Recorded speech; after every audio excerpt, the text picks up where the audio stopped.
Gens 1 and 2 are home to a lot of mechanics that appear completely alien to anyone who's gotten into competitive Pokemon in more modern generations. And by more modern generations, I mean pretty much anything after 2, maybe 3. Because I came into competitive Pokemon in Gen 4, and I had played Gens 1 and 2 in-game, so I knew that, it would be different. But the extent of all the crazy stuff that goes on in them still blew my mind. So, if you go back as far as Gen 3, even if you got into the game in Gen 7 or 8 or 9, then there's still some degree of recognizability, right? You've got the EV system, and there's abilities and things like that. Gens 1 and 2, completely different. It's got EVs maxed out across the board, first of all. Every single stat, full EVs, maxed out. I actually kind of like it because it means everything's pretty good at taking hits. I often wonder what it would be like if modern Pokemon had that change. You also can lower your EVs if you want to. The most prominent example of that in the context of GSC OU is Raikou lowering its speed IVs so it's slower than other Raikou so that it can win if both of them use Roar. That's another fun little Gen 2 exclusive mechanic. The slower Pokemon wins if both Pokemon use a phasing move at the same time, as opposed to every generation afterwards. It's why Cursed Steelix can't be stopped by Skarmory, because Cursed Steelix is slower than Skarm, and so it roars, and Skarmory's faster, Whirlwind fails. Stuff like that. Even the way IVs work, first of all, they're called DVs just to make them even more different. But they not only do they go from 0 to 15 as opposed to 0 to 31, but they also are completely ruined by Hidden Power in Gen 2. You think Hidden Power giving you a 30 speed IV in Gens 3 through 6 is bad? Try Gen 2, where it lowers your HP, as in hit points, down almost as low as they can possibly go. When you want to use HP Fire, it's great coverage, but it completely messes with your Pokemon like few other Hidden Power types do. Whereas HP Ice and Bug, for example, are much less ruinous, and they are also the most common. Shocker. Even HP Water, whose coverage is really good, you still really got to think, twice about that one because of how much it cuts into your bulk. So you've got things like that. You even got things like stats not even being as maxed out as possible. Like, for example, there's not even Natures. I skimmed over that one. But let's say, for example, Tyranitar's max attack in Gen 2 is 366. And in Generations 3 and onwards, T-Tar's max attack with a neutral nature, of course, because there are no natures in GSC, so everything's neutral, effectively. Its max attacks with the neutral nature in Gen 3 and on is 367. So everything is very, very different. Now, the mechanic that is particularly wild, not in and of itself, but in relation to our topic today, is that of the stat cap. Now, I'm not referring to the fact that a Pokemon can't boost its stats past the stage of +6. That's been a constant ever since RBY. No, what I'm referring to is something additional, only in Gens 1 and 2, that prevents Pokemon from boosting their stats past the number 999. This means no matter how strong your base stats, no matter how many times you boost, you will not breach 999. Whether you're Amnesia Mewtwo in Gen 1 or Belly Drum Snorlax in Gen 2. So, this is impossible to get past, and also impossible to conceive for some players in newer generations, where you have things like Mega Mawile, which breaches well over 1,000 attack after a single Swords Dance, let alone multiple boosts. So in Gen 1 and 2, it's very different.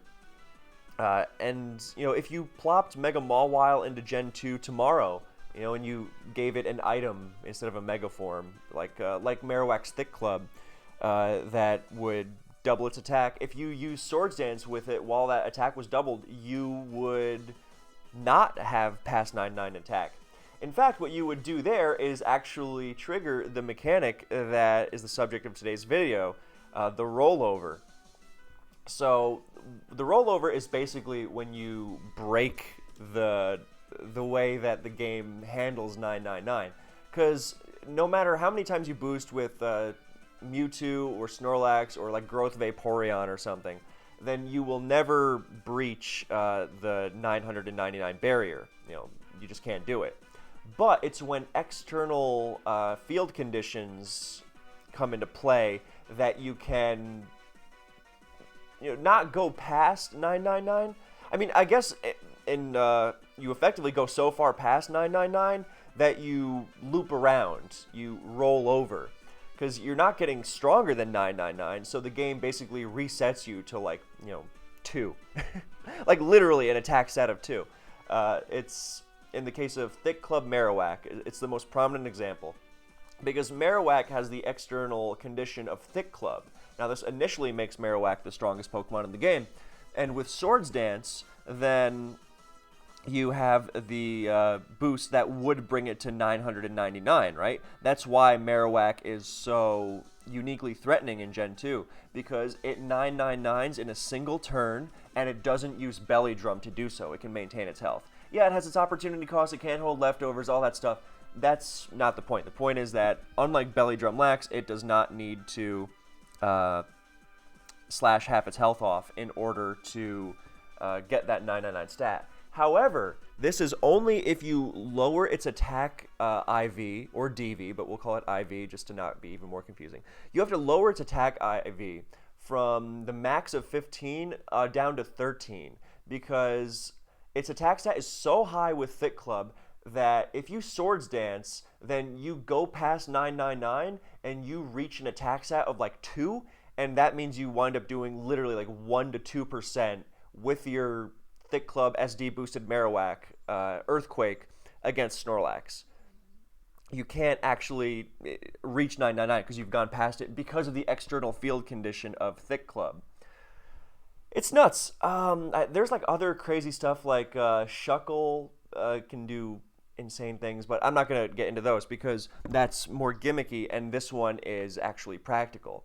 Not just the Marowak. That's the most prominent one because a lot of players will forget to lower their Marowak's attack IV in the team builder, and I've seen so many tournament games where someone's like, "Whoops, I forgot to do it, and now my +2 Marowak is doing no damage at all." So the external field conditions can be feasibly anything, but most commonly in the case of Thick Club Marowak, but also in the case of today's video, Reflect, or feasibly light screen, but Reflect. So if you've been paying attention to the replay in this that's been on the screen, then you have seen the Cursed Skarmory ward off Cursed Snorlax multiple times. Skarmory is primarily a Snorlax stopping machine in Gen 2, and you are able to do that with Curse, which lets you ward off even Belly Drum, for example.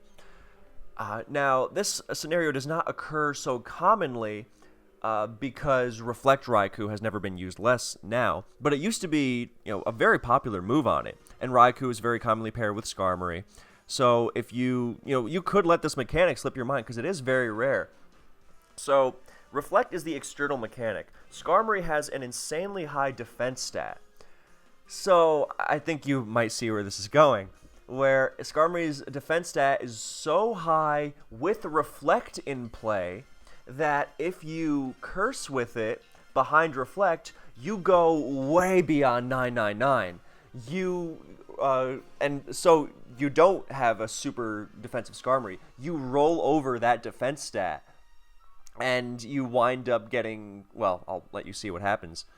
So Raikou has set up Reflect, and now it's going to switch out to... Oh, no, it's not going to switch out. It's going to stay in and rest. Okay, yeah, that's a nice move.